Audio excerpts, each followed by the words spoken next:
નમસ્કાર વિદ્યાર્થી મિત્રો, મારી યુટ્યુબ ચેનલમાં તમારું હાર્દિક સ્વાગત છે। આ વિડીયોમાં આપણે ધોરણ 8 હિન્દી તેમાં ઘરે શીખીએનું જે મોડ્યુલ 3 છે તેના વિશે આપણે જોઈશું। વિદ્યાર્થી મિત્રો, જો તમે આ ચેનલ પર નવા હોય તો ચેનલને સબસ્ક્રાઈબ કરો અને તમારા મિત્રો સાથે શેર કરો। હવે આપણે જોઈએ, પાઠનું નામ છે સવાલ બાલમન કે જવાબ ડૉક્ટર કલામ કે। તમારા પાઠ્યપુસ્તકમાં જે પાઠ આપેલો છે તેના વિશે અહીં ટૂંકમાં આપેલું છે। डॉक्टर कलाम एक परिचय। डॉक्टर एपीजे अब्दुल कलाम इन्हें मिसाइल मैन और जनता के राष्ट्रपति के नाम से जाना जाता है। તમે જાણતા હશો કે અબ્દુલ કલામને મિસાઇલ મેન અથવા તો પ્રજાના રાષ્ટ્રપતિ તરીકે પણ ઓળખવામાં આવે છે। તો આ જે ફકરો છે તે આખો તમારે વાંચવાનો છે અને ફકરો તમે વાંચશો તો તમને અમુક જગ્યાએ લીટી કરેલી જોવા મળશે। અહીં તમે જુઓ કે અમુક શબ્દોની નીચે લીટી કરી છે। તો આ છે તે મુહાવરા છે અને મુહાવરે કે અર્થ લીખે તેમાં અહીં ખાલી જગ્યામાં તમારે જે મુહાવરા આપેલા છે તેનો અર્થ લખવાનો છે। તો પહેલો મુહાવરો છે સફર તય કરના। તો તેનો જવાબ આવશે એટલે કે તેનો અર્થ થશે મંજિલ પાના। બીજું છે દિલો કો જીતના। તો તેનો અર્થ થશે ખુશ કર દેના। સફળતા મિલના। તો તેનો અર્થ થશે ધ્યેય પ્રાપ્ત હોના। કડા સંઘર્ષ કરના। તો આ મુહાવરાનો અર્થ થશે બહોત પરિશ્રમ કરના। તો આવી રીતે તમારે ખાલી જગ્યામાં જવાબ લખવાના છે। બીજું છે अपनी हिंदी की पाठ्य पुस्तक में 31 नंबर के पन्ने पे आपके डॉक्टर कलाम व आप जैसे ही बच्चों के बीच हुई बेहद रोचक बातचीत एक साक्षात्कार के रूप में पढ़ने के लिए मिलेगी। તમારા પાઠ્યપુસ્તકનું જે પાના નંબર 31 છે તેના પર ડૉક્ટર કલામ અને બાળકોની વચ્ચે જે વાતચીત થઈ હતી તે તમારે વાંચવાની છે અને તે વાંચ્યા પછી તમારે અહીં જે પ્રશ્નો આપ્યા છે તેનો જવાબ ખાલી જગ્યામાં લખવાનો છે। તો તે તમે વાંચી લો। પછી આ પહેલો પ્રશ્ન છે चिराग जैन ने डॉक्टर कलाम से क्या पूछा। तो तेनो जवाब आवशे चिराग जैन ने डॉक्टर कलाम से पूछा कि आज देश के सामने बड़ी समस्या क्या है। और डॉक्टर कलाम ने उत्तर दिया कि भारत को सन 2020 तक एक विकसित राष्ट्र बनाना है और 1 अरब से अधिक नागरिकों को सुखी बनाना है। आज देश के सामने सबसे बड़ी चुनौती है। तो आ तमारे जवाबमां અહીં લખવાનું છે। बीजो प्रश्न है भाषा के विषय में डॉक्टर कलाम ने क्या बताया। तो डॉक्टर कलामे जे जवाब आप्यो तेमां आवशे डॉक्टर कलाम के विचार अनुसार कॉलेज की पढ़ाई मातृभाषा में होनी चाहिए। इसका कारण यह है कि विद्यार्थी अपनी मातृभाषा में सोचता है, इसलिए मातृभाषा में ही आसानी से विचार प्रकट कर सकता है। फिर भी विश्व के दूसरे देशों से संपर्क करने के लिए वह अंग्रेजी का ज्ञान आवश्यक मानते हैं।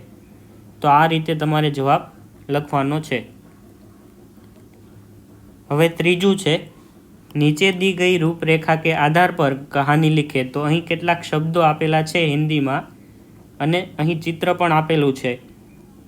आ एक वार्तानुं चित्र छे जे कदाच तमे सांभळी हशे के कबूतरो होय ते झाड़मां फसाई जाय पछी एक साथे उડીને ક્યાંક दूर जता रहे छे अने पछी एक उंदरडो आवे छे अने ते उंदरडो झाड़ने कापी नाखे छे अने कबूतरो मुक्त थई जाय छे।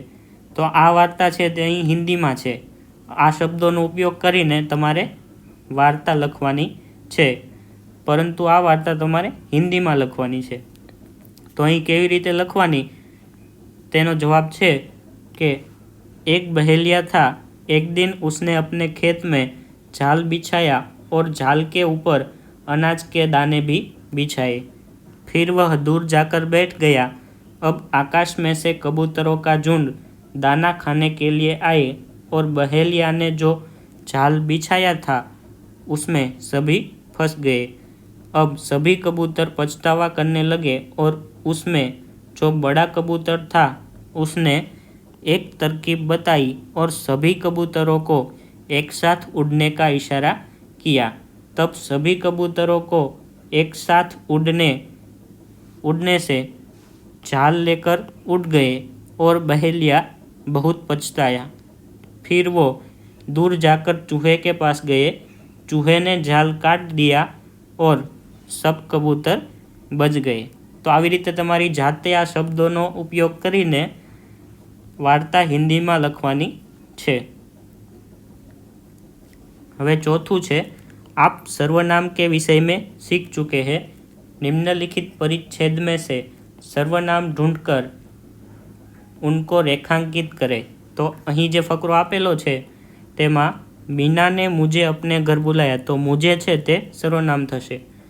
कल हम दोनों साथ में पढ़ाई करेंगे तथा हम वहीं से सीधे विद्यालय जाएंगे, तो અહીં हम છે તેની નીચે તમારે લીટી કરવાની છે। અહીં मुझेની નીચે તમારે લીટી કરવાની છે। हमारी शिक्षिका ने हमें एक विशेष कार्य सौंपा है, तो આમાં हमारी અને हमें આ બંને નીચે તમારે લીટી કરવાની છે। वह हमसे यह कार्य कल पूरा कर देने की आशा रखती है, તેમાં વહની નીચે લીટી આવશે। वह છે તે સર્વનામ છે। मीना और मैं इस कार्य को लेकर अत्यंत उत्साहित है, तो અહીં મેંની નીચે લીટી આવશે। તો આટલા છે તે સર્વનામ આપણે ફકરામાંથી જોયા અને આ બધા સર્વનામ તમારે અહીં લખી દેવાના છે। मुझे, हम, हमारी, हमें, वह और मैं, આ બધા સર્વનામ તમારે અહીં લખવાના છે। હવે પાંચમું છે, नीचे दिए गए चित्र को गौर से देखे, समझे तथा दी गई वजह में उसके विषय में 7 से 10 वाक्य हिंदी में लिखे।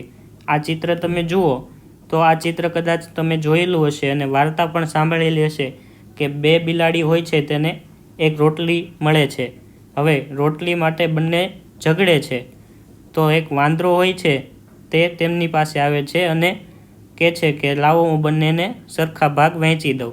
પછી જ્યારે સરખા ભાગ કરવાથી ત્રાજવામાં જોખે છે ત્યારે થોડી થોડી રોટલી તે પોતે પણ ખાતો જાય છે અને છેલ્લે ખાલી એક નાનો ટુકડો વધે છે અને તે પણ પોતે ખાઈ જાય છે। તો આ બંનેના ઝઘડાને લીધે બંને ભૂખ્યા રહી જાય છે। આ વાર્તા તમે સાંભળી હશે। તેના પરથી તમારે હિન્દીમાં 7 થી 10 વાક્ય લખવાના છે।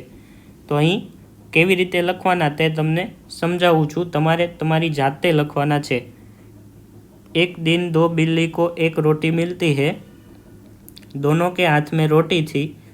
वह दोनों बिल्ली रोटी के लिए आपस में झगड़ती थी। इस समय एक बंदर घर की छत से कूद गया और दोनों बिल्लियों को झगड़ने का कारण पूछा। तब बिल्लियों की बात सुनकर बंदर ने कहा, पहले इस रोटी का वजन करते हैं, फिर मैं आपको बताता हूँ कि क्या करना है इस रोटी का।